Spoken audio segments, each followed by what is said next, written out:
Si están los demás. Perfecto. Bueno, entonces hoy vamos a empezar con la guía 2. A ver si se ve bien. Bueno, en esta guía vamos a empezar con la primera parte que involucra máquinas térmicas. Vamos a hacer el ejercicio 2.2 y el ejercicio 2.4. Empecemos entonces con el ejercicio 2.2. Sí. En este ejercicio nos presentan la convención gráfica para dibujar las máquinas térmicas. Paso a copiarla.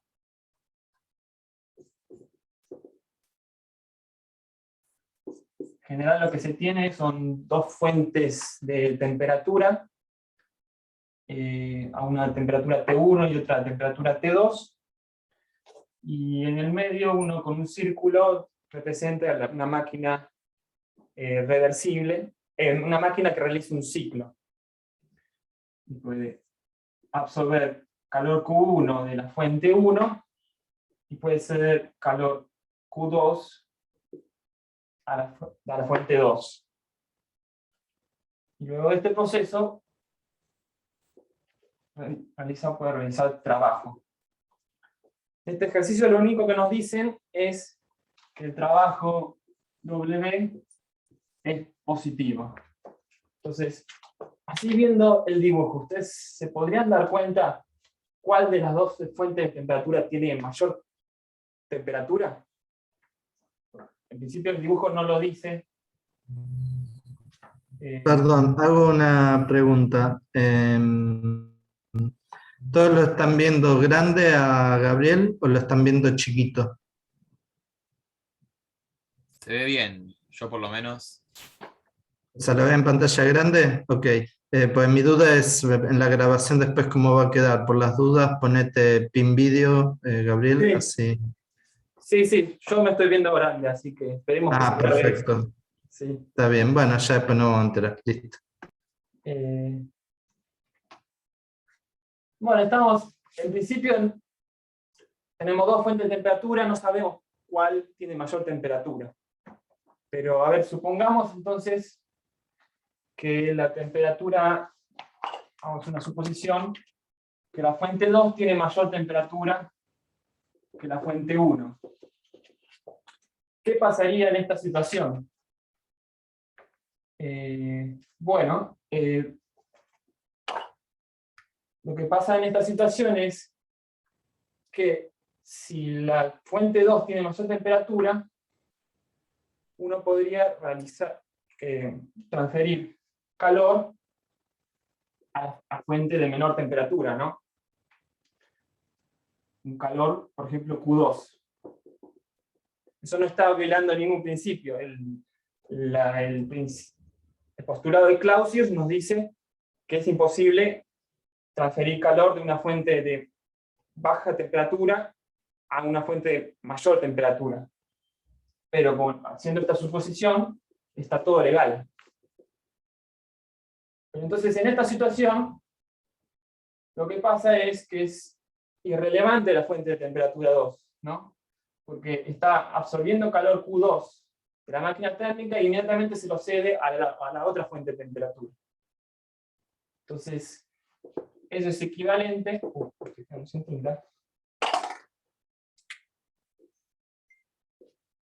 Esta situación es equivalente a tener la misma máquina térmica realizando trabajo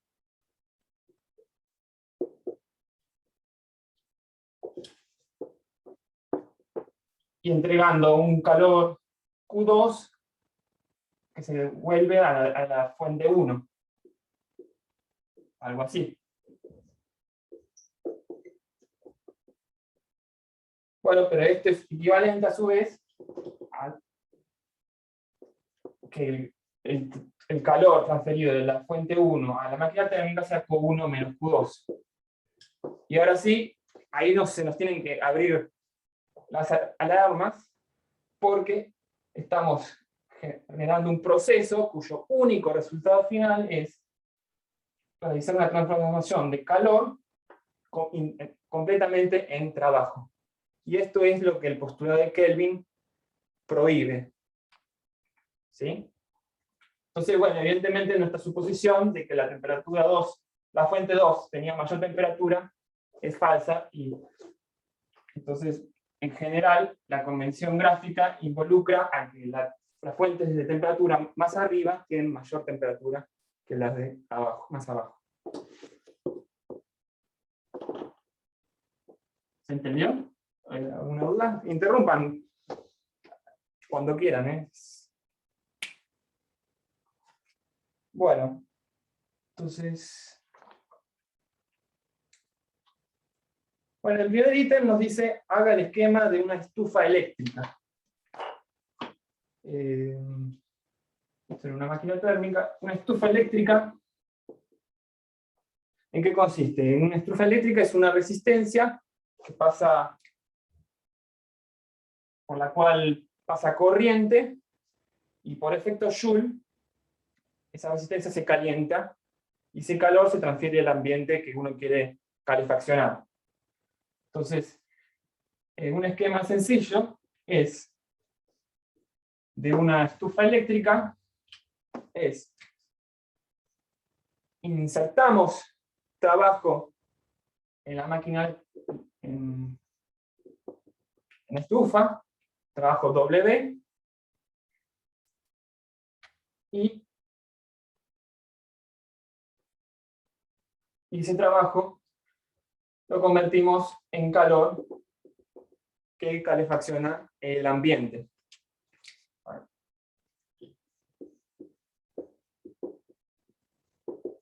Este es el esquema. Fíjense, no viola ninguna de las leyes de la termodinámica, porque siempre es posible transformar trabajo en calor. ¿Sí?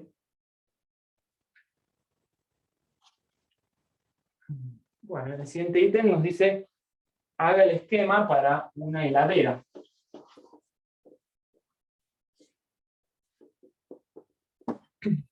Entonces, bueno, una heladera trabaja entre dos fuentes de temperatura.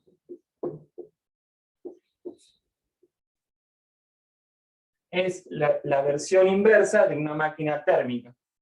En este caso, en vez de generar trabajo, ingresamos trabajo, que es cuando uno enchufa la heladera, y se extrae de la fuente de temperatura fría, de la fuente fría, se extrae calor. La fuente fría sería el interior de la heladera.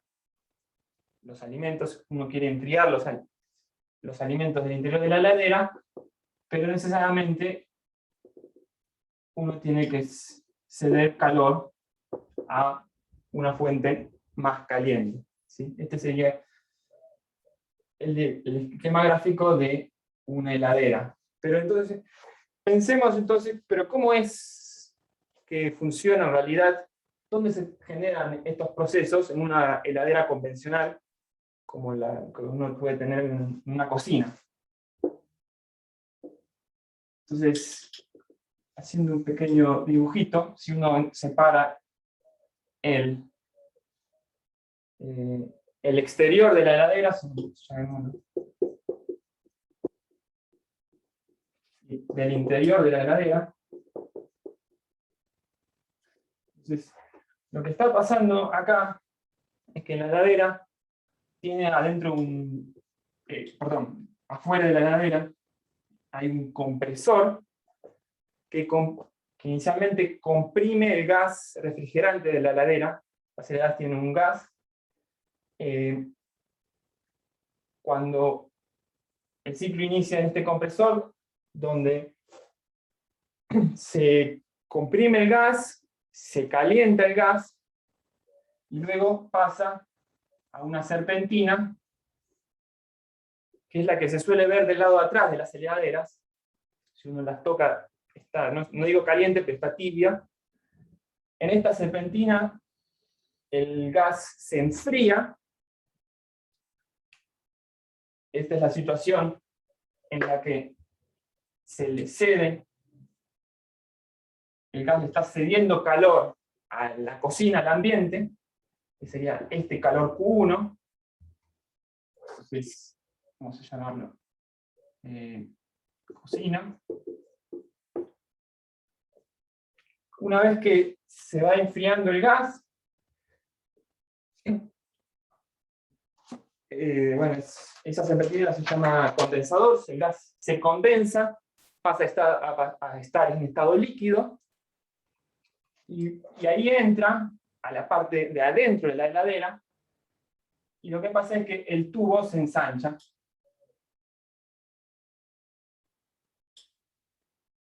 Algo así. Pasa a ser el tubo se ensancha, entonces este gas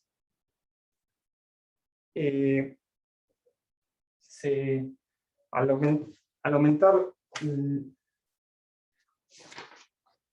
esto ya es en el interior de la heladera, el líquido se evapora, y como todo líquido que se evapora, absorbe calor de su ambiente. Entonces, en este caso, absorbe calor Q2 de los alimentos de adentro de la heladera. Y finalmente el ciclo se cierra, volviendo al compresor. Y entonces, más o menos eso es lo que pasa en una heladera convencional. La parte del trabajo, me faltó dibujarla, es el trabajo se realiza en el compresor.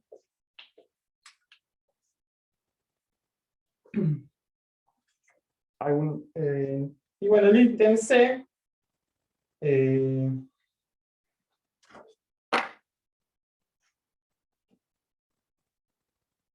muestra dos esquemas de máquinas térmicas. Pregunta si existe, si puede funcionar esa máquina térmica. La primera es algo así.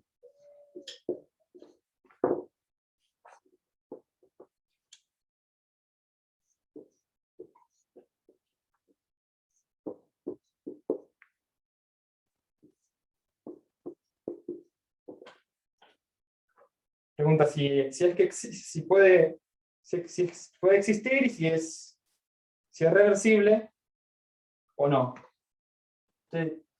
¿Ustedes qué dirían?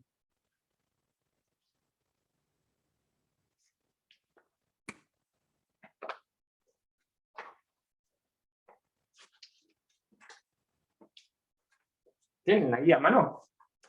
Estamos haciendo el ejercicio 2C.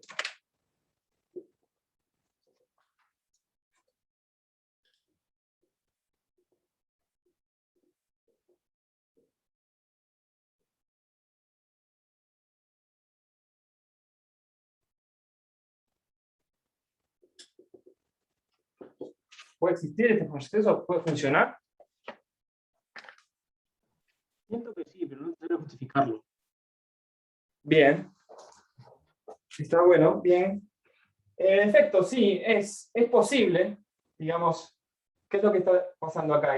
Uno ingresa trabajo y está convirtiendo trabajo en calor. Es un poco el ejemplo. Uno siempre puede, no sé, moviendo una turbina, puede calentar el líquido o el gas en contacto con esa turbina. Así que en principio esto es posible, no viola ninguna ley, simplemente estamos transfiriendo calor a dos fuentes distintas. ¿Sí? En el caso de la estufa eléctrica, ¿qué sería? En vez de, uno tiene dos resistencias, cada resistencia se calienta, no sé, una habitación distinta. Así que en principio no hay problema con esto, pero pues este sistema es reversible. No. No. Exacto, muy bien, ¿por qué no?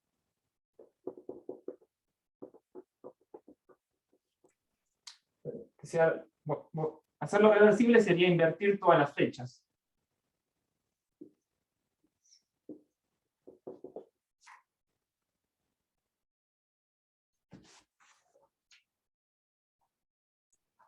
y ahí mandás calor de la fuente fría, bueno, de la fuente caliente a la fría y te queda una...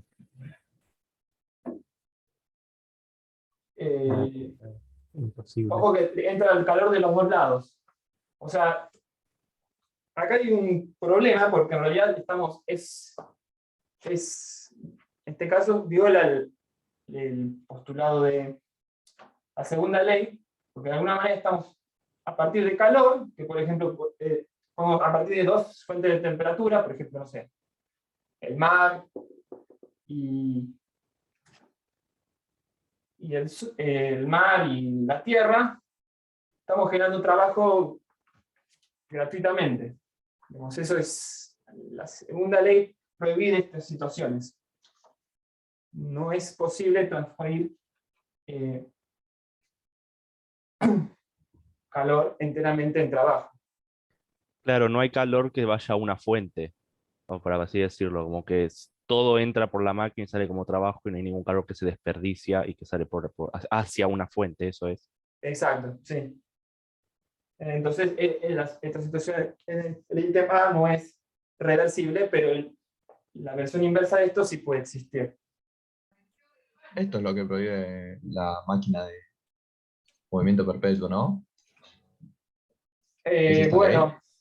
a ver, hay varios tipos de movimientos perpetuos, pero sí, en principio sí, la segunda ley prohíbe. Si puedo agregar algo, Gabriel, Sí. esto es lo que se llama es máquina de movimiento perpetuo, si no me equivoco, de segunda especie, que sería una que hace exactamente eso, agarra el ambiente y produce. Porque si lo pensás técnicamente, o sea, si vos podés tener un aparato que vos lo dejás, no sé, en cualquier habitación y produce trabajo, entonces en realidad hay una cosa, una suposición ahí que es lo que nosotros vemos como fuente, que es algo que no cambia su temperatura, por ejemplo, por más que uno extraiga calor. Pero bueno, técnicamente eso, si vos tenés el planeta y vos dejás esa máquina funcionando para siempre y se dedica a producir trabajo, que ese trabajo por algún motivo no se ve en calor, entonces al final del día vas a estar enfriándolo, el planeta entero, pero no tiene sentido en realidad pensar eso porque el planeta es tan grande que uno lo puede pensar como una fuente que no se va a acabar nunca. Entonces, por eso me parece que son específicamente un móvil perpetuo de segunda especie, si no me equivoco. Nada, eso, ahí, ya que hacían la pregunta, y más o menos lo tenía en la cabeza. Juli, gracias. Muy bien. Bien, y el otro esquema que...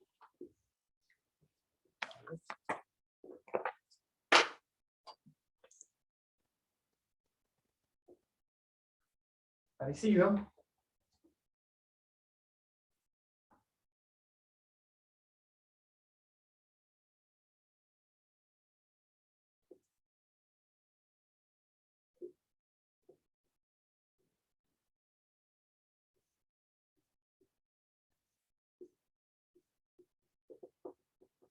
¿Y esta situación qué les parece? ¿Puede existir?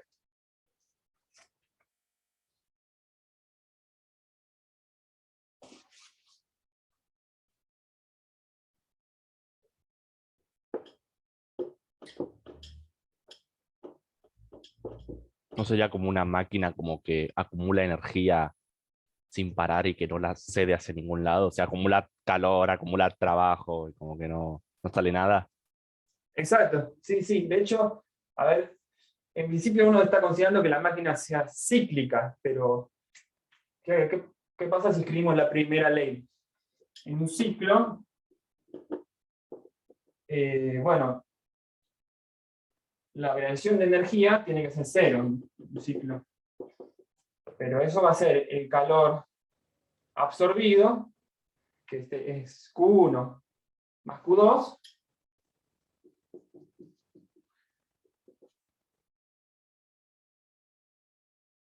menos el trabajo generado. ¿Sí? Pero no está generando trabajo, está absorbiendo trabajo. Así que se suma el trabajo. ¿Sí? Entonces, esto nunca va a ser cero, porque a menos que todas sean cero, esto es algo mayor a cero, son todas cosas positivas sumadas. Perdón, Gabriel, ¿puedo hacer un comentario? ¿Sí? No, solamente quería destacar que ahí en la primera ley, Gabriel escribió los Qs no con su signo implícito, sino que los escribe. O sea, el signo está implícito.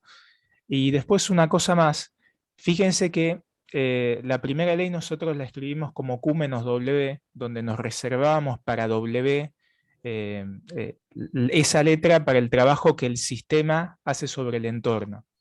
¿Sí? Ahí por cómo lo está escribiendo él, esa W sería el trabajo externo. O sea, hay dos posibilidades, entender eso y vivir con eso, y entender que pueden aparecer ese tipo de sutilezas, o bien, no sé, poner menos W y pensar en el signo que tiene que tener esa W. No sé, solamente quería comentarlo para que no se hagan lío. Sí, es verdad, no lo había notado, es exacto al revés de la convención que trabajó Juan la vez pasada. Pero como dijo Juan, si lo tienen claro, una cosa que a mí me ayuda, usando la convención de Juan, es verlo como un balance. O sea, yo hubiera dicho, bueno, acá todos reciben, digamos, ¿no? Entonces están todos con el mismo signo, pero es poner de un lado del igual todo lo que entra y del otro lado del igual todo lo que sale, por ejemplo. Eso a veces ayuda a pensarlo, estos problemas, pero bueno, nada. Perdón, y ya en- todos estamos, yo tengo un comentario más, que es lo que a mí me hace acordarme qué signo, cómo acordarse los signos. Entonces ustedes piensen lo siguiente, si vos tenés el signo del W, que es el trabajo que hace el entorno sobre el ambiente, entonces cuando el ambiente hace trabajo, o sea, dije el entorno sobre el ambiente, está mal lo que dije, quise decir el entorno sobre el sistema. Entonces, vos lo que tenés que fijarte es que si vos tenés que el entorno hace trabajo sobre el sistema, entonces la energía del sistema tiene que subir. ¿Está bien? Entonces, en cambio, si el sistema hace trabajo sobre el entorno, la energía tiene que bajar. Entonces, esa es una forma de acordarse cómo están bien los signos y cada tanto chequear cómo están escribiéndolo y decir, bueno, ok, acá me está dando algo razonable. Si yo le hago trabajo al sistema, entonces le sube la energía. Si yo le doy calor al sistema, le sube la energía. ¿Qué es lo razonable para que pase? Así que no se olviden de la física y pongan signos y a lo mejor se confunden, sino que siempre lo pueden pensar así para estar seguros. Y en resumen, siempre, por lo menos tengan ustedes en claro qué convención están usando y en el día del parcial nos dicen cuál, para que nosotros no supongamos que están usando la otra convención y los desaprobemos, nada más. Nos lo aclaran y listo. No te interrumpo más, dale. No, por favor. Sí, la convención, de hecho, estuve viendo la teórica y usan justamente la convención de Juan en la teórica. No me di cuenta de aclararlo. Digamos, cualquier cosa. ¿Quedó claro esto? Entonces, a priori esto no es un proceso posible. Entonces, esto nunca va a ser un ciclo y, como bien decían, se va a ir acumulando energía en la máquina y eso no puede pasar. Una pregunta. Sí. Esto no puede pasar porque la máquina en sí tendría que ser una máquina cíclica, pero si no fuera una máquina cíclica, técnicamente puede ser posible, ¿no? Y si No, tampoco, porque estás recibiendo energía todo el tiempo, eso va a explotar. Puede pasar que te dure un ratito, pero no puede, el ratito depende del sistema, pero antes o después va a explotar eso. Igualmente, desde el punto de vista operativo, las máquinas que consideramos suelen ser cíclicas todas. Pero es como dice Carlos, si acumula energía sucesivamente, se te va a reventar en algún momento. Sí, salgan corriendo. Sí, igual acá la hipótesis es que siempre trabajamos con máquinas cíclicas. Si no fuera cíclica hay que ver, porque tal vez no viole el segundo principio, porque lo que no puede pasar es que el único resultado sea extraer trabajo de una máquina, si le das calor. Pero si hay otra transformación involucrada, podría pasar. En ese sentido, si no es cíclica, habría que ver las características de la máquina. Bueno, prometí no interrumpirte, pero me parece que No, todo suma mucho. Sí, gracias. Acá estamos. Bueno, y ahora quería plantear el ejercicio 4, que bueno, tiene más cuentas.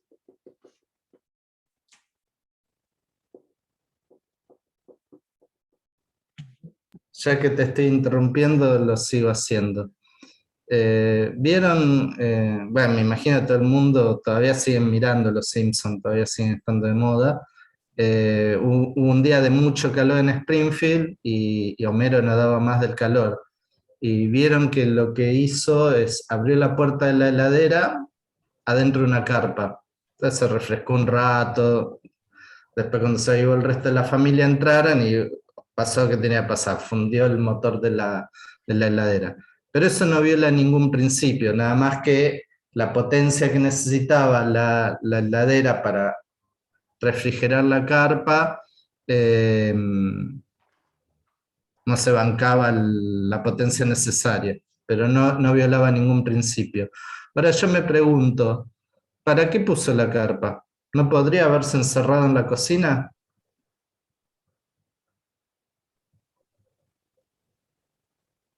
Sí, pero la verdad costaría más enfriar el ambiente de la cocina, ¿no? Digo, Bueno, pero el calor vuelve a salir a la cocina. entonces dejo de tener una heladera, ¿no? Tendría una estufa. O sea, si alguna vez, no sé, si lo quieren probar esos días de invierno, por ahí todavía tenemos alguno, se abren la puerta de la heladera, al principio van a estar fresquitos, pero después de un rato va a empezar a calentar el ambiente. No lo hagan, van a fundir el motor de la heladera. Pero sí. Claro, sí, sí, es lo que yo decía. O sea, vos cuando nosotros hablamos, Gabriel, te seguís viendo en grande, ¿no? Vos lo fijaste. Sí, sí. Sí, sí, O no sea, sé que cómo. supuestamente la grabación debería salir bien. Creo que recién Juan les fijó a todos el video, pero si no, pónganse ustedes pin video así lo ven grande a Gabriel siempre. Y supuestamente la grabación debería salir igual. Bueno, Perdón, así que yo lo sí, había hecho porque cuando hablaba otra persona se cambiaba la vista, si no está estaba enfocada, bien. por eso. No, pero eso lo hizo Gabriel. Ok. Así que sí, como dijeron Sí. por ahí, Julián, Homero sabe de termodinámica, no solo él, Lisa también. No, Lisa no. Homero sabe de termodinámica porque le prohibió a Lisa en otro capítulo, cuando él necesitaba reivindicar, exactamente, cuando necesitaba reivindicar su autoridad como padre, Lisa osó querer construir una máquina de movimiento perpetuo y la retó y le dijo, en esta casa se respetan las leyes de termodinámica. Chao, como dice Julián. Bueno, listo, basta de interrupción por ahora. Bueno, pues, leo entonces el enunciado del ejercicio 4. Dice así. En una cocina hay una heladera y un equipo de aire acondicionado que da al exterior. Se pretende mantener la cocina a una temperatura constante de 17 grados Celsius y al congelador de la heladera a una temperatura constante de -3 grados. Por mala aislación, el congelador absorbe de la cocina 200 calorías por minuto. La temperatura externa es de 27 grados. Entonces, bueno, lo primero, hagamos un esquema de cuáles son los datos que nos da el ejercicio. La fuente de temperatura más alta la voy a poner arriba, que es la temperatura de la cocina, que son 27 grados.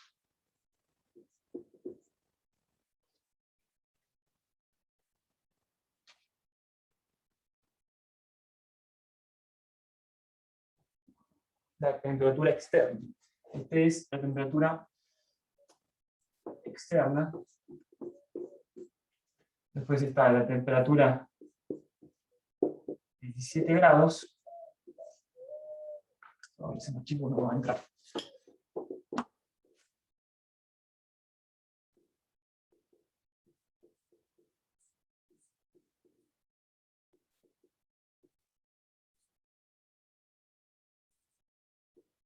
Y la temperatura más baja es la del interior del congelador, que es de -3 grados.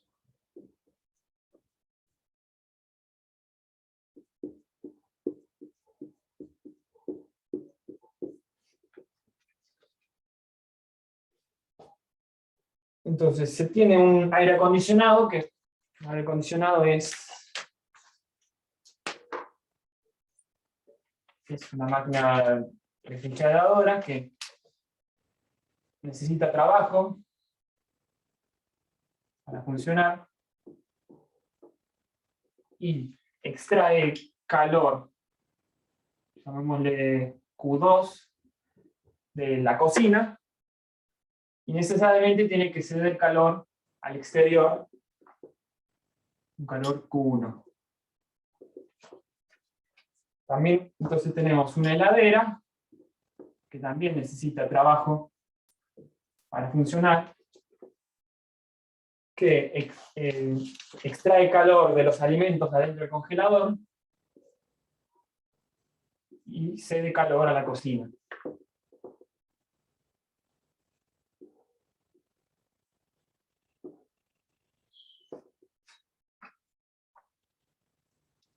Por mala aislación, el congelador absorbe de la cocina 200 calorías por minuto. Entonces, además, hay un flujo de calor de la cocina al congelador, que lo voy a llamar Q5. Este calor lo tenemos como dato.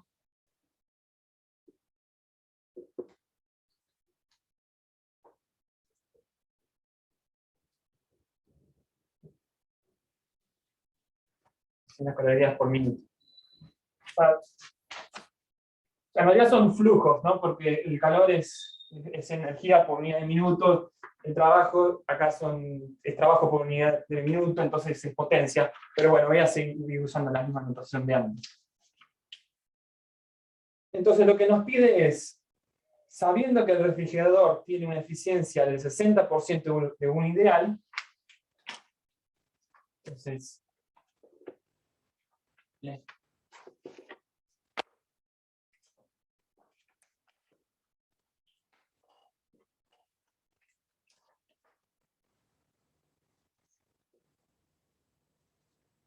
eficiencia de la heladera nos dice que es el 60%, 0,6, la eficiencia de un refrigerador ideal. Y después nos dice que el equipo de aire acondicionado tiene una eficiencia del 50% del ideal. La eficiencia del aire acondicionado es esta.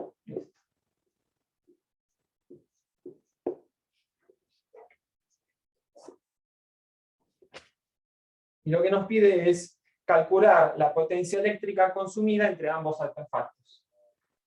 La potencia eléctrica va a ser la suma del trabajo que necesitamos para hacer funcionar el aire acondicionado y la heladera. ¿Sí?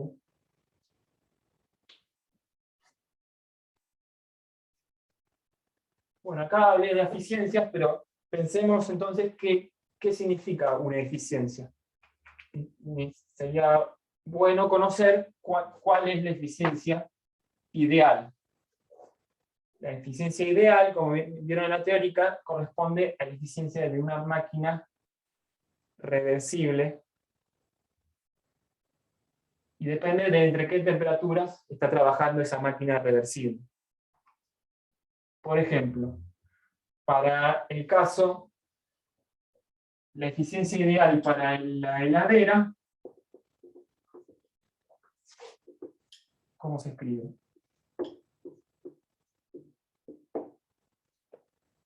Por definición, las eficiencias es la ganancia que quiero obtener sobre la inversión que yo necesito para obtener esa ganancia, o el costo. En el caso de la heladera, ¿alguien me sabe decir cuál es la ganancia? ¿Qué es lo que yo quiero obtener a partir de con una heladera? El calor calor 4. extraído. Bien, el calor extraído del O congelador. sea, el calor entre. Perfecto, que es Q4.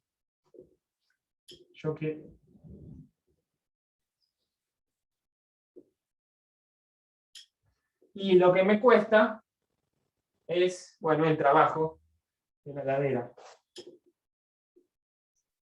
Necesita la heladera para funcionar.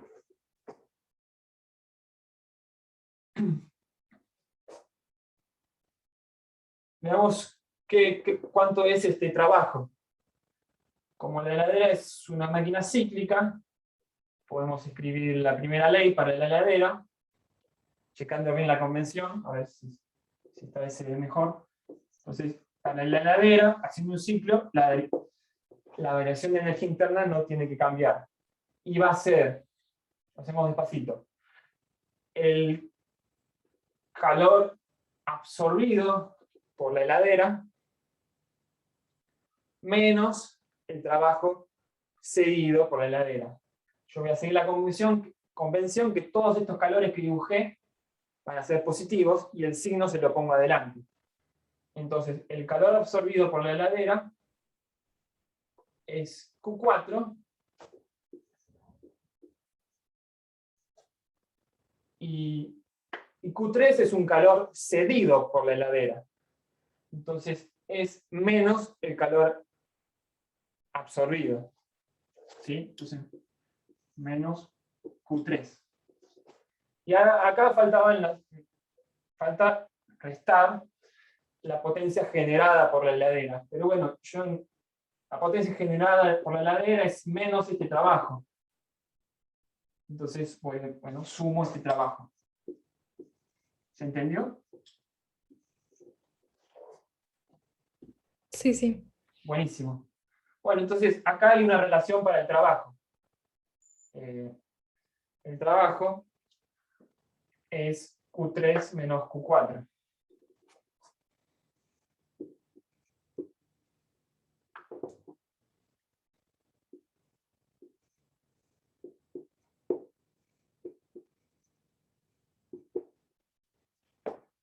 Bueno, de acá podemos acomodar un poco esto.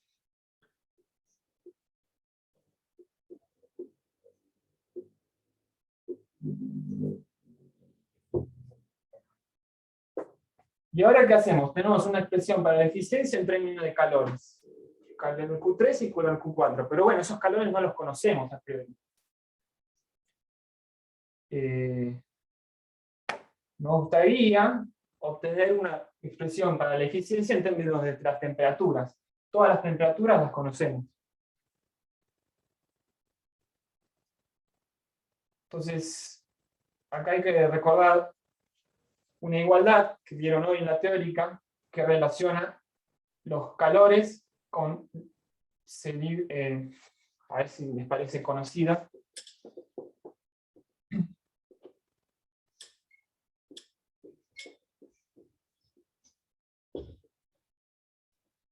Para una máquina reversible, que en este caso estamos considerando la situación ideal, es una heladera ideal, se cumple que el calor cedido a la fuente caliente sobre la temperatura de la fuente caliente es el calor absorbido por la fuente fría sobre la temperatura de la fuente fría.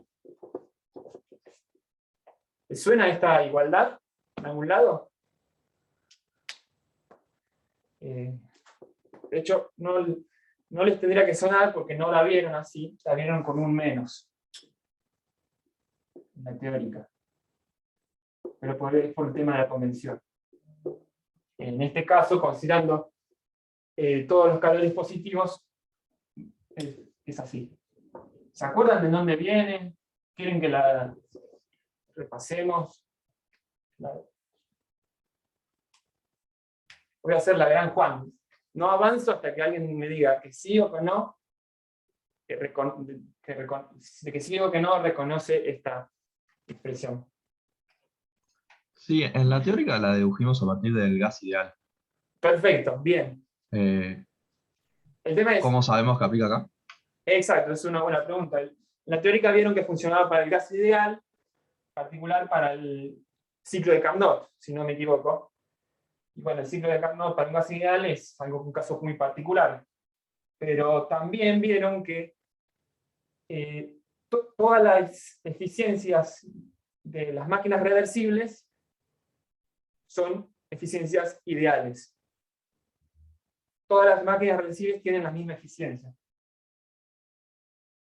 Entonces vale también esto para, no solo para un gas ideal en un ciclo de Carnot, sino para cualquier máquina reversible.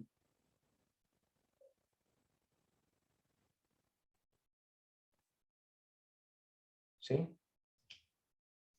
Aquí se ve que estamos considerando, estamos calculando una eficiencia ideal.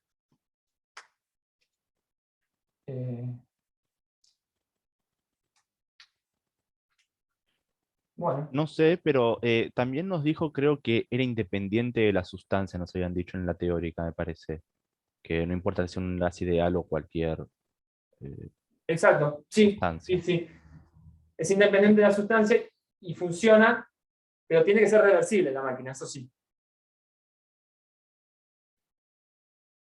Digamos, uno hace la demostración para el gas ideal porque, bueno, conoce la ecuación de estado y puede hacer las cuentas, pero creo que después tendrían que haber visto una demostración que también vale para que todas las máquinas reversibles tienen la misma eficiencia y es la óptima posible. Pero bueno,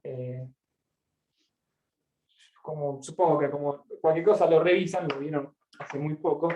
Entonces esta relación, este cociente entre calores, puede escribirse como el cociente de las temperaturas. Pero, ojo, a ver, en unidades están estas temperaturas para que valga esta expresión. ¿Vale? Para grados Fahrenheit. Para Kelvin. Exacto. De alguna manera, a partir de esta expresión se deduce la temperatura absoluta y que coincide con los grados Kelvin.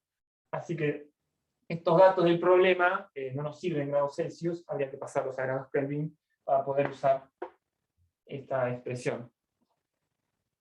Bueno, 27 grados, si no me equivoco, son 300 Kelvin.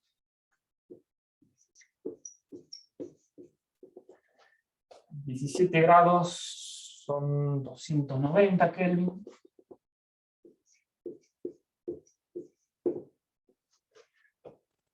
Y teníamos menos 3 grados, que son 270 Kelvin.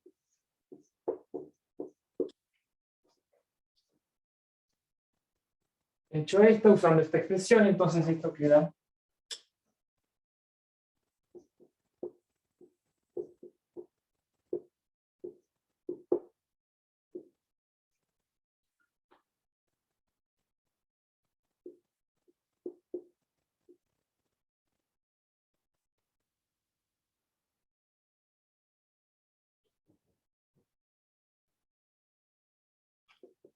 no.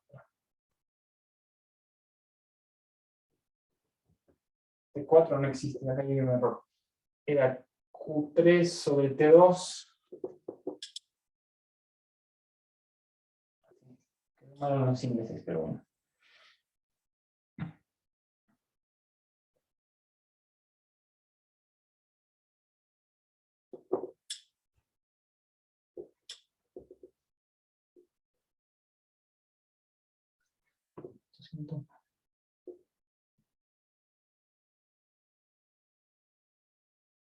Sobre T3.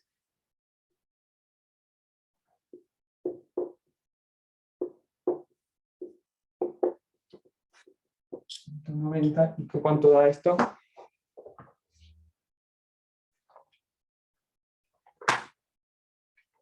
¿Alguien me dice cuánto vale? Digamos, este cociente de calores se puede escribir entre un cociente de temperaturas asociadas a las fuentes que están involucradas en el ciclo de la heladera.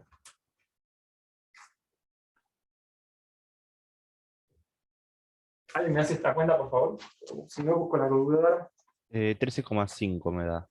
Buenísimo, gracias. Entonces ya tenemos acá 13,5. Es la eficiencia ideal para un refrigerador ideal que funciona entre estas dos temperaturas, la temperatura de la cocina y la del interior del congelador. Vamos a hacer lo mismo con la eficiencia, para encontrar la eficiencia ideal del aire acondicionado, que no va a ser la misma eficiencia porque están involucradas dos fuentes de temperatura con temperatura distinta.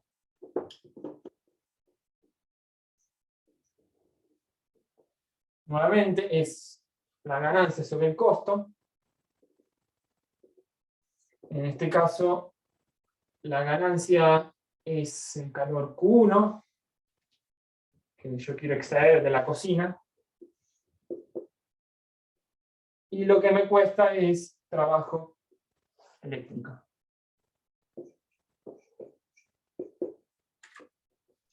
Perdón, una pregunta. Sí. ¿La eficiencia no debía ser siempre menor a 1? ¿O me estoy confundiendo? En realidad esta no es una eficiencia, es lo que se llama coeficiente de rendimiento para un refrigerador. La eficiencia de una máquina térmica sí tiene que ser menor o igual que 1, eso seguro. Pero acá no necesariamente es menor que 1, de hecho normalmente no lo es. Pero repito, no es una eficiencia, Ok, es un coeficiente. bien, es un coeficiente. Bueno.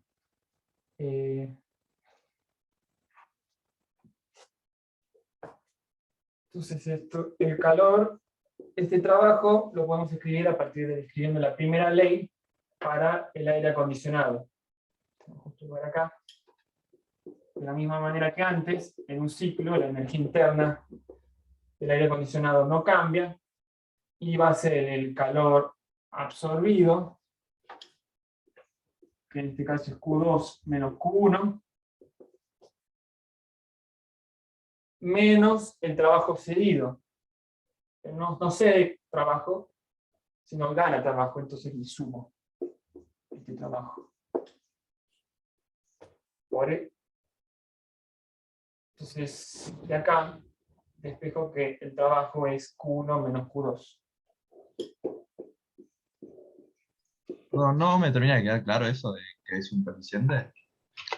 Porque no estaríamos diciendo que la ganancia es 13,5 veces el costo. Como si estuvieses ganando energía o algo así.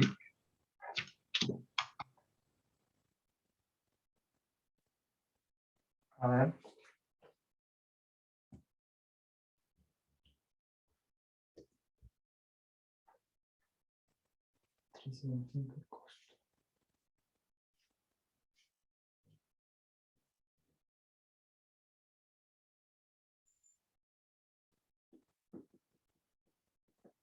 Ojo que, a ver. Ah, Una buena creo que pregunta. ahí. No son todos los calores, o sea. Pasa que la ganancia acá es menor que el costo, ¿no? Ya de por sí. No, no estoy seguro.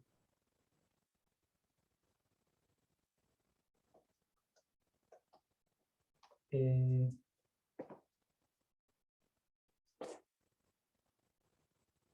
digamos, claro, no es la eficiencia que uno calcula, no sé, la eficiencia del ciclo de Carnot, que es así, es menor a 1. Esto es otra cosa. Eh, Perdón, Gabriel, no escuché la pregunta. sí, ¿Cuál no, fue? acá me hicieron dudar que, digamos, mirando la definición de este coeficiente, como que se interpreta que la ganancia es 13,5 veces más grande que el costo. Pero igual, o sea, por eso que está esquemático, es la definición de lo que uno querría por rendimiento de algo.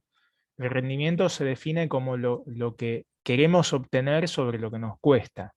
Gabriel lo puso como ganancia, eso que queremos obtener, pero eso es una fórmula esquemática que siempre les permite definir el rendimiento de una cosa, ¿sí?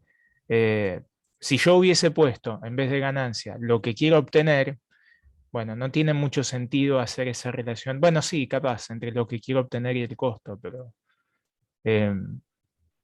No sé, no sean tan literales con las cosas.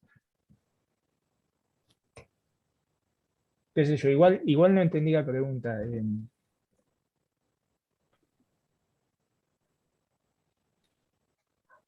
No, yo estaba diciendo como que este cociente te da que la ganancia es 13,5 veces lo que te cuesta. Y lo estaba relacionando con que estás como ganando más de lo que te da la máquina. Como... Está bien, pero pará, vos pensalo distinto, porque acá lo único importante es, como dijo Carlos antes, no romper las leyes de la termodinámica. Vos tenés la ley de la termodinámica, te dice una cosa. Acuérdense que la termodinámica es algo experimental en esto, como estamos viendo. La ley de la termodinámica es hacer el experimento. Vos definís la ganancia y el costo como una cosa arbitraria. Entonces vos lo calculás y la cuenta te da, y vos no estás rompiendo la ley de la termodinámica. Entonces al final del día agarrá, poné una heladera, medile la eficiencia y te va a dar mayor a 1. Entonces, ganancia y costo es en términos que son un poquito ambiguos, porque aparte una cosa que no es menor es que cuando vos estás sacando calor de algo que vos estás queriendo enfriar, nosotros sabemos que cuando vos vas queriendo enfriar algo cada vez más, entonces cuando vos lo vas queriendo enfriar más, necesitas sacarle cada vez más calor. Entonces, no es que verdaderamente vos estás ganando más de lo que te está costando, ¿no? Porque hay muchas cosas ahí en el medio, porque, o sea, operativamente en la realidad es una cosa que no va a ser exactamente la ganancia, no es que, la medida de la ganancia no es que vos estás teniendo, bueno, pongo 10 pesos y me están devolviendo 100, porque vos el calor que sacás lo querés usar para bajar una temperatura, entonces en los términos que lo estás pensando de la eficiencia como una máquina que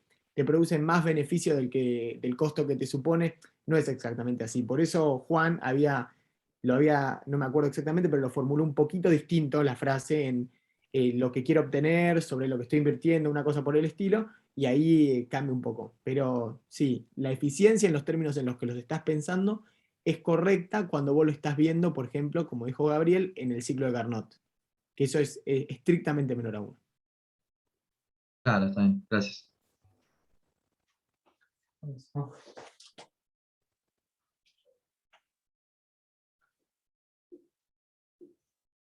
Si reescribo esto un poquito, queda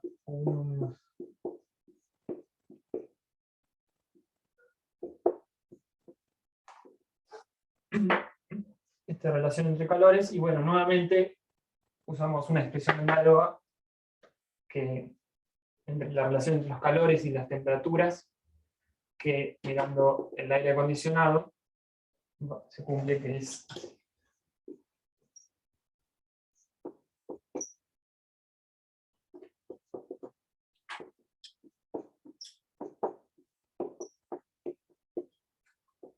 entonces sí.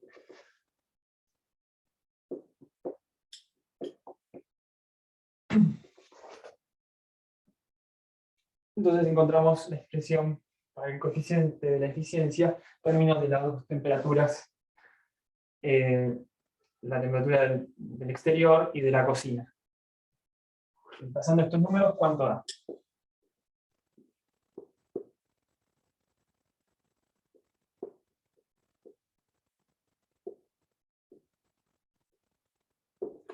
¿Alguien me puede hacer la cuenta, por favor?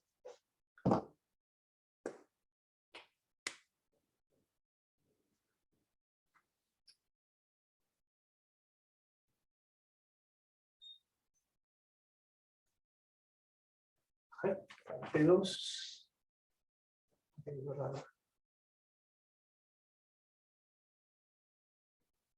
Da 30.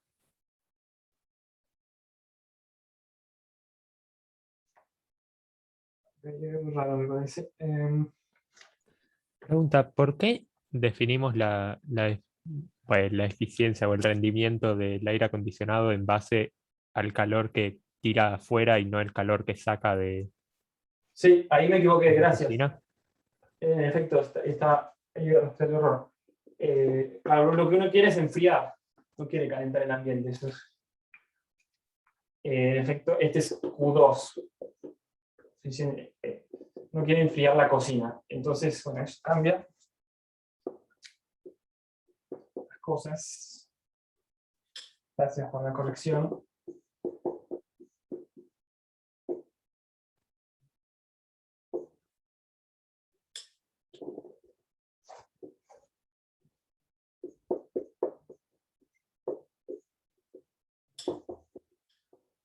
T1 sobre T2 a la vez, ahora me gusta más.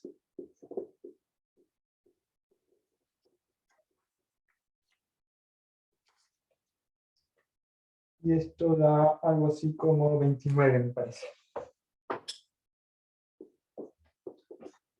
Vamos, sí, gracias por la corrección. En efecto, la ganancia la había pensado al revés y como una máquina térmica, pero no, acá uno no quiere calentar, quiere enfriar. Entonces, lo que uno quiere obtener es enfriar la cocina, es que sea lo mayor posible, este Q2 extraído de la cocina sea el mayor posible.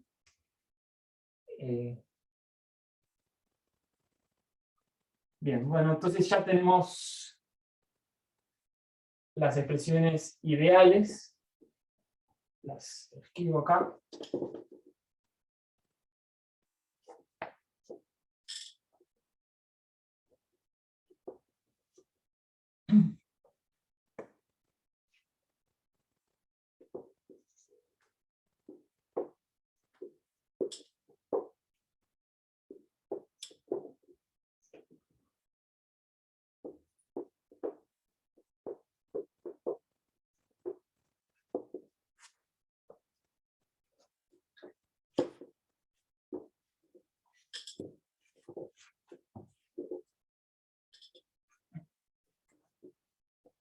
Bueno, con estas expresiones de los coeficientes de eficiencia ideales, uno ya puede entonces calcular cuánto es el 60%, cuánto es el coeficiente de esta heladera o de este aire acondicionado que no son ideales. Como todo lo... Gabriel, Sí, ¿te puedo hacer una pregunta? Porque me surgió una duda. ¿Viste cuando calculamos el coeficiente para para la heladera? Que hicimos sí. lo de ganancia sobre costo, creo que era. ¿Por qué no incluimos el calor 5? ¿Porque no es parte del ciclo? O sea, viste que ahí en el gráfico pusiste que el Q5 hay como como algo que retorna, por la mala aislación, dice el problema. Exacto. Pero no lo incluimos porque no es parte del ciclo que hace la heladera, ¿o por qué? Porque primero calculamos la situación ideal, ¿no? Ah, bien. Está ahí, quiso representar la ideal. O sea, estamos pensando sin esta pérdida de calor. O sea, Ah, genial. de hecho, las expresiones, ¿se acuerdan que la relación entre el calor y la temperatura, estamos pensando en el ciclo de Carnot de un gas ideal, es todo ideal, una máquina reversible ideal. Estas pérdidas no tienen que haber. Ahora, más adelante sí lo vamos a considerar. Listo, listo, genial, gracias.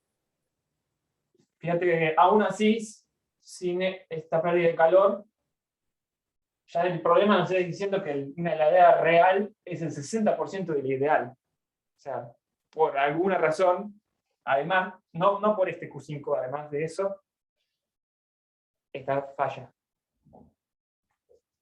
No es tan ideal como la teoría lo predice. En fin. Listo, genial, gracias. Entonces, bueno, ya, el 60% de 13,5, me parece que, si no me equivoco en las cuentas, es 8,1. ¿Sí? Y el 50% de la eficiencia ideal para el aire acondicionado de 29 es 14,5. Acá. Entonces ya tenemos los coeficientes de eficiencia del aire acondicionado y de la heladera. Bueno, entonces ahora tratemos de encontrar los trabajos que necesitan estas máquinas para funcionar. Lo que nos pide el problema entonces es la suma del trabajo del aire acondicionado más la suma del trabajo de la heladera.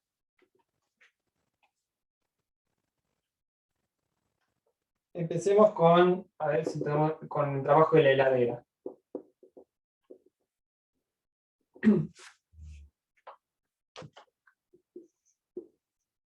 este coeficiente de eficiencia de la heladera está relacionado con este trabajo, ¿no? ¿Se acuerdan?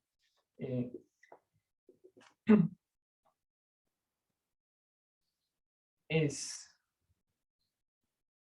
lo que yo quiero obtener, que es enfriar el congelador, extraer el calor Q4, sobre lo que me cuesta. Entonces, esta es una relación, ¿ves? Por la definición. De este lado ya lo tenemos. Este coeficiente vale 13,5, lo acabamos de calcular. No queremos saber cuánto vale este trabajo, pero no sabemos cuánto vale este calor Q4.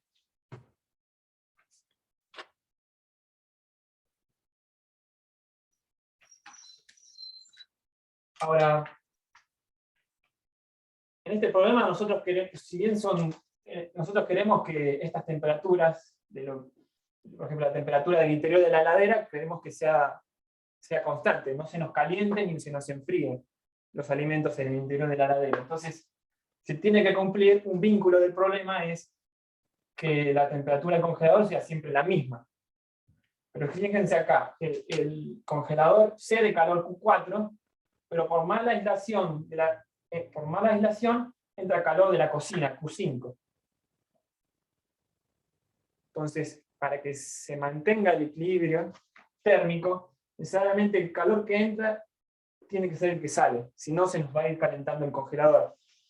En este sentido, el congelador no es una fuente térmica ideal, que cuanto más calor le ponemos, no importa el calor que le pongamos, no va a cambiar su temperatura. En algún punto, si entra mucho calor, puede cambiar su temperatura. Entonces, en las condiciones de equilibrio térmico, tiene que valer Q4 es Q5. Q5, y Q5 es dato del problema. ¿Sí? Gabriel, discúlpame. Sí. Acá en el chat están preguntando qué es Q5. No sé si podrías explicarlo de nuevo. Bien, sí, sí. Q5, el Gracias. problema nos lo menciona. Q5 es, más allá de la heladera, es por más la aislación del congelador, imaginemos, no sé, se cierra mal la puerta y entra un poco de calor de la cocina, del ambiente exterior al congelador, y lo llamamos Q5. Fíjense que pasa de la cocina, fuente 2 a la fuente 3 directamente, independientemente de lo que hace la heladera. Se quedó mal abierta la puerta, y nos dicen que es un flujo de calor, que dice que 200 calorías por minuto entran. ¿Sí? Entonces,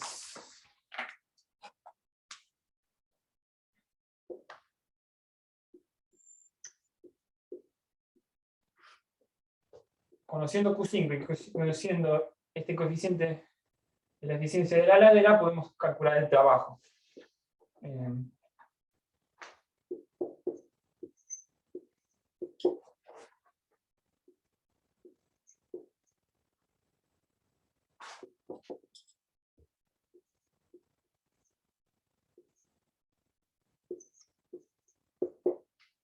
Que bueno, son las 200 calorías.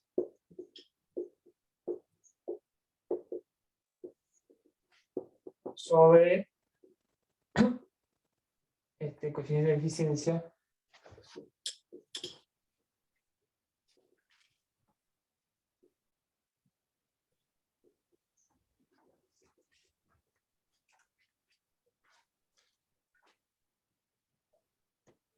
¿Y eso cuánto da? 200 sobre 8,1.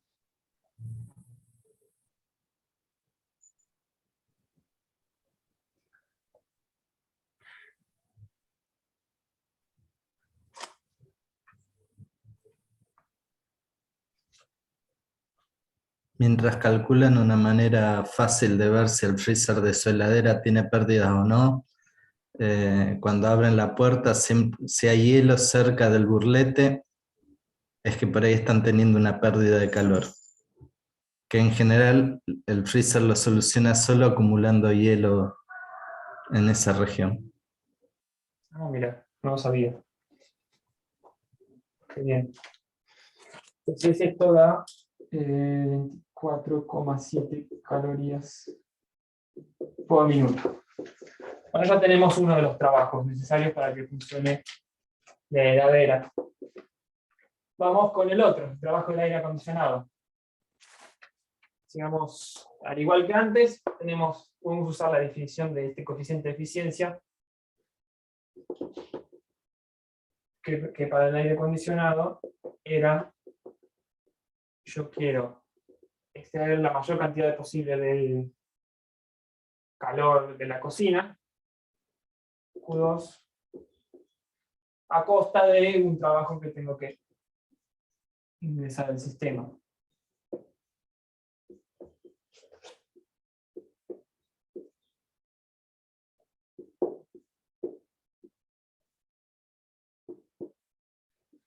¿Sí? Entonces, bueno, este coeficiente de eficiencia ya lo conocemos, Q2 sería lo que tenemos que obtener. ¿Y ahora qué hacemos? Q2 está metido acá adentro. ¿Alguien me propone algo? Podemos sacar Q3. Q3, Sí. bien, ¿cómo hacemos? Con que la variación es 0 en la heladera. La variación Perfecto. inicia. Muy bien, entonces en un ciclo de heladera se tiene que cumplir esta ecuación. En un ciclo su energía interna no varía, y entonces va a ser Q4 menos Q3 más el trabajo de la heladera. Esta es una de las relaciones que se tienen que cumplir. Y lo mismo podemos hacer para el aire acondicionado. Fíjense que involucra a Q2. Bueno, ya lo hemos hecho acá, hasta acá. Por las dudas, le escribo acá.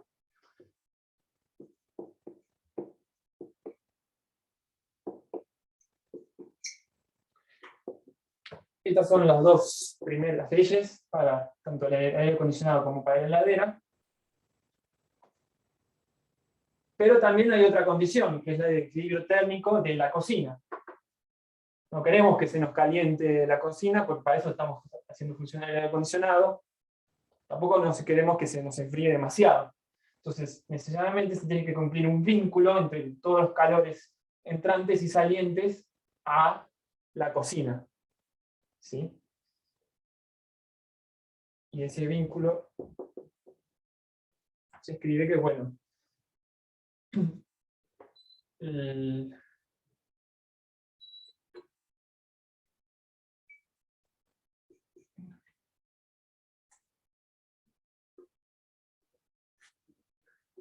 como un balance, el calor entrante, Q3,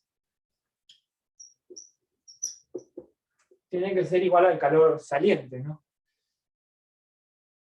Que el calor saliente es Q2 y Q5.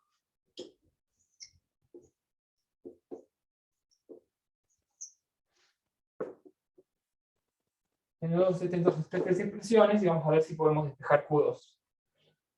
A ver. Profe, la parte de abajo de todo no se llega a ver, el último renglón que escribiste. Ah, bueno, gracias por avisar. Sí. Es bueno saberlo, si yo justo lo veía. Entonces lo reescribo.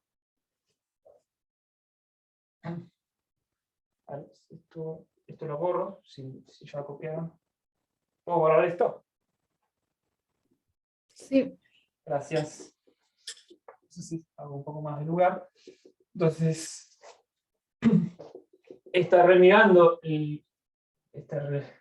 calores entrantes y salientes a la cocina. Se cumple que Q3, el calor entrante tiene que ser igual al calor saliente para que no nos cambie la temperatura de la cocina.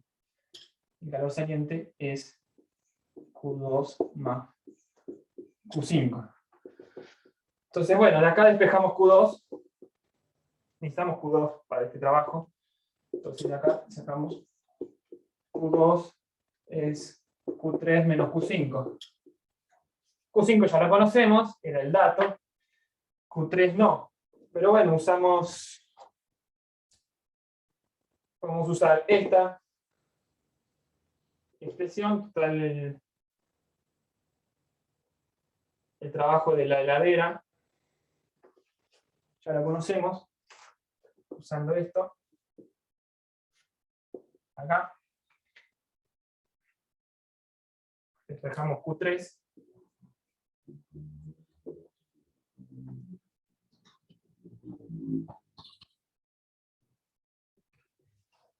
¿Sí? Q3 es Q4 más el trabajo de la heladera. Lo reemplazamos acá.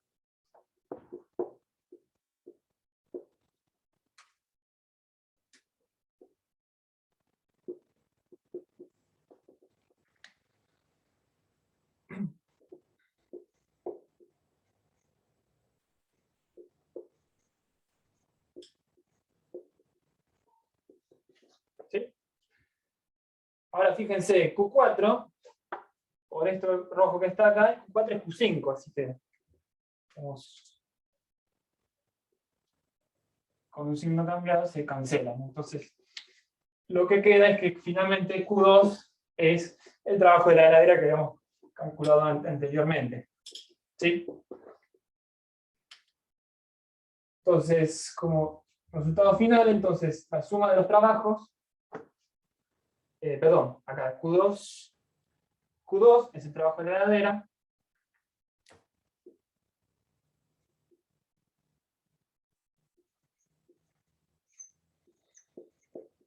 sobre el coeficiente de eficiencia del aire acondicionado. Bueno, esto ya lo podemos calcular. ¿Cuánto daba el trabajo de la heladera? Justo lo que borré antes. 24,7 calorías por minuto. Buenísimo, gracias. Entonces ya lo reemplazamos.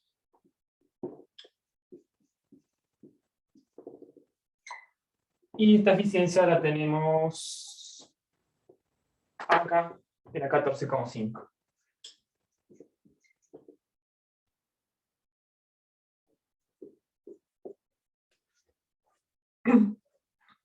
Y el resultado, ¿cuánto dará esto?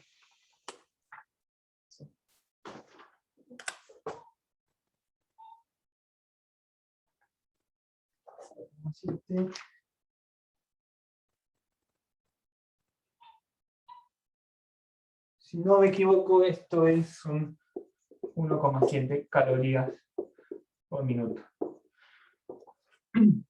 Bueno, y con eso se tiene entonces el trabajo del aire acondicionado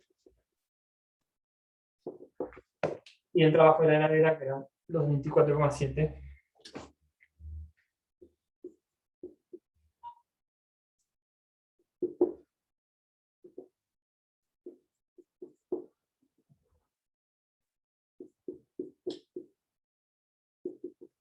Con eso ya tenemos, sumándolos, tenemos la potencia necesaria para que este funcionamiento funcione. ¿Alguna pregunta? Sí, ¿puedes repetir de vuelta, perdón, por qué llegaste a que Q4 era igual a Q5? Por favor. Bien, muy bien. Q5 es el calor que era por pérdida, porque se transfería calor de la cocina al congelador, porque bueno, supongamos que la puerta de la heladera había quedado abierta. Y Q4 es el calor que cede el congelador a la heladera. Necesariamente nosotros queremos que el interior de la heladera, o sea, donde están los alimentos, se mantengan a 270 Kelvin. Si no fuera cierto que el Q5 es Q4, en algún momento hay un flujo de calor que está entrando a este reservorio, a los alimentos, y entonces va a subir la temperatura. O al revés, si se puede bajar demasiado también. Entonces, bueno, es un vínculo, Q5 es igual a Q4, que bueno, y Q5 es el dato del problema. Está bien, perfecto, me lo había perdido. Gracias. Buenísimo. ¿Alguna pregunta más?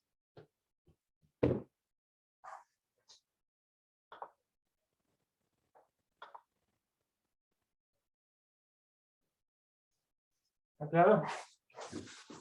Vale.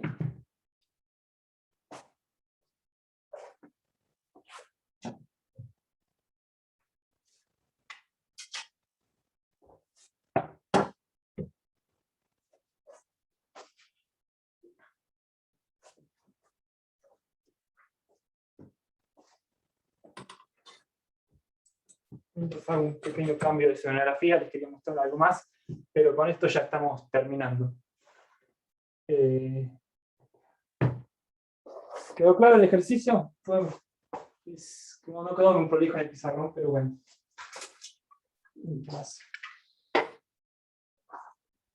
Igual también tienen la versión en PDF.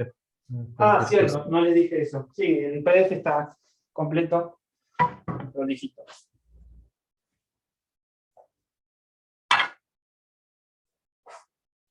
¿Puedo hacer un comentario?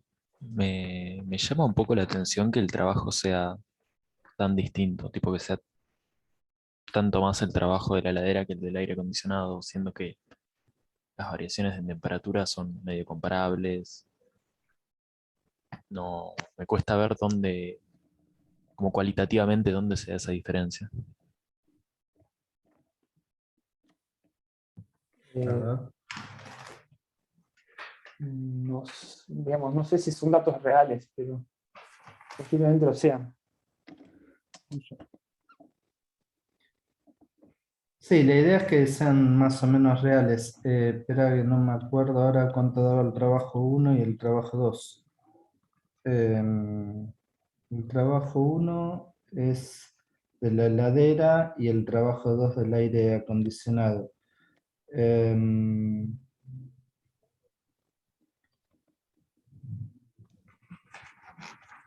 No sé, lo que estoy mirando es O sea, la diferencia o sea, el flujo, tiene que ver con el flujo de calor que es necesario para mantener el reservorio. Porque además de eso tenés que considerar la pérdida, y me parece que viene por ahí. Es como que de alguna manera la diferencia de flujo de calor entre lo que extrae el aire acondicionado y manda al medio ambiente es menor comparativamente que lo que necesitas para mantener la heladera fría. No, y además siempre está el tema de que eso no se lo tienen que olvidar, que enfriar cosas es más difícil, o sea, típicamente es un poco más complicado. Claro, Y bueno, acá, pero el aire acondicionado también enfría cosas. digo, cuanto Entonces, menor es la temperatura, eso quise decir, ah, porque tienen que ver la eficiencia, ¿no? De hecho, hay un ejercicio que es el 6, en el que te pide ver cuánto cambia la eficiencia cuando vos cambiás un delta T en la temperatura. Y si se fijan, ahí está igual, coincido con lo que decía Carlos, que tiene que ver con que si ustedes se fijan en el tema de la cocina, hay un cálculo ahí que es importante, que es que para que se mantenga, además el calor que está sacando el aire, está el calor que está metiendo la heladera. Así que simplemente es una relación particular del problema entre los parámetros, pero no me sorprendería que tenga que ver también con el tema de la temperatura, que cuanto más frío está algo, más difícil es mantenerlo frío y sobre todo con el flujo ese extra que hay.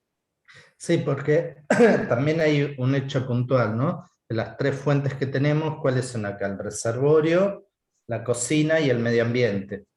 El medio ambiente está claro que es una fuente térmica. El interior de la cocina es más o menos una fuente térmica, hay cierto rango de temperatura que más o menos se mantiene y con el aire acondicionado logras estabilizarlo. En cambio, el reservorio está forzándolo a que sea realmente una fuente térmica. Digo, ¿no? O sea, vos tenés el mar, tirás el agua del termo caliente en el mar, instantáneamente el agua del termo se vuelve la temperatura del mar. En cambio, el interior de la heladera, si abrís la tapa del congelador en 10-15 minutos, está a temperatura ambiente. Entonces hay como una jerarquía o la temperatura de la cocina, mejor dicho. Hay como una jerarquía entre estos tres reservorios. El más forzado de todos es el interior de la heladera, con lo cual sería de esperar que sea el que nos demande más trabajo. Pero de vuelta, es relativo a las diferencias de temperaturas que tengas. Digo, si querés enfriar más el medio ambiente, con el aire acondicionado tenés que insumir más potencia. Por eso es que en el verano nos dicen, traten de no pasarse a 22, de bajar de 23, 24 grados, porque si no nos quedamos sin electricidad en todo el país. Bueno, nada, pero de vuelta, es como decía Juan, depende mucho del problema particular.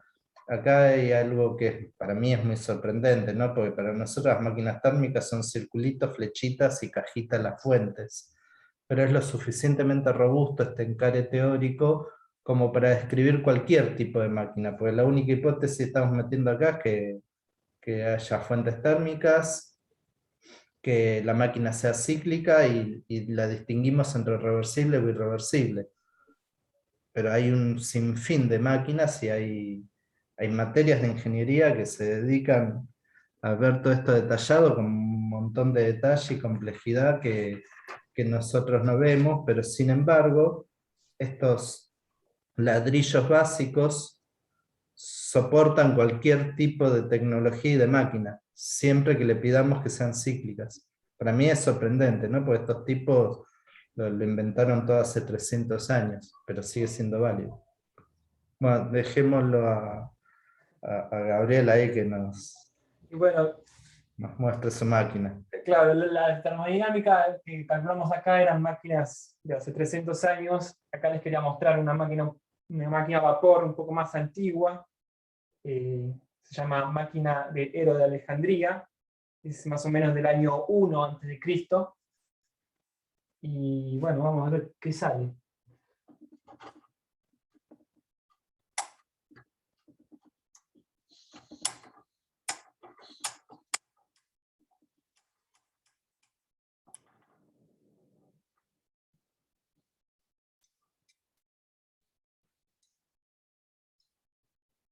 La idea es, lo que se tiene es una lata agujereada con un poco de líquido en el interior.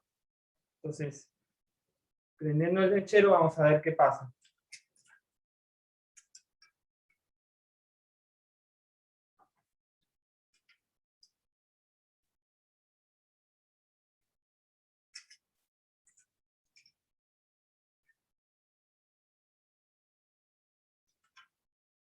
¿Ustedes qué piensan que puede pasar? Hay más o menos un cachito de Coca-Cola en una lata. ¿Dónde es que está agujereada? ¿Arriba? Bien, ¿Arriba de todo? los agujereados, hay dos agujeros en los costados, uno en un lado y otro en el otro lado opuesto.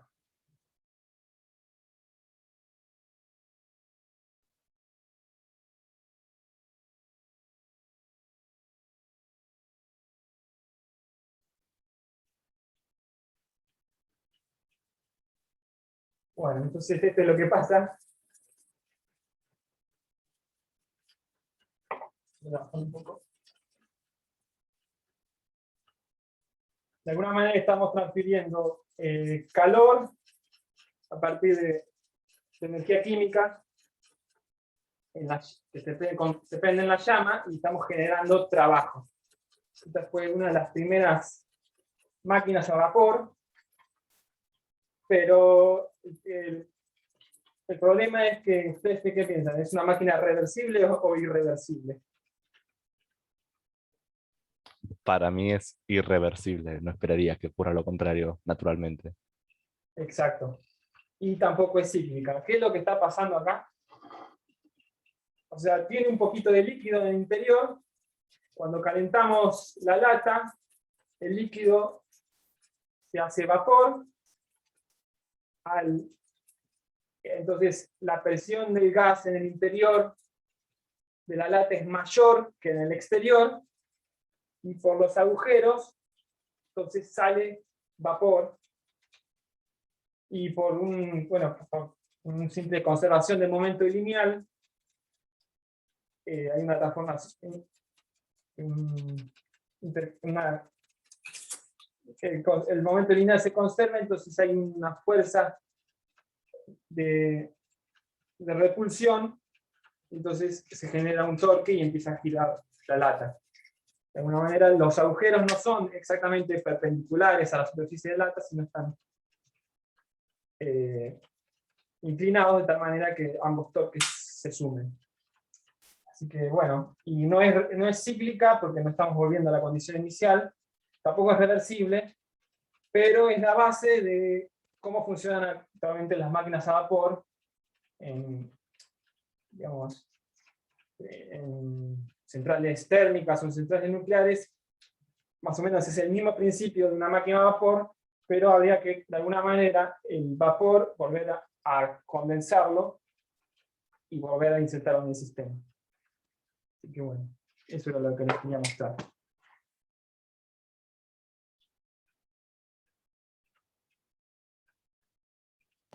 Muy bueno.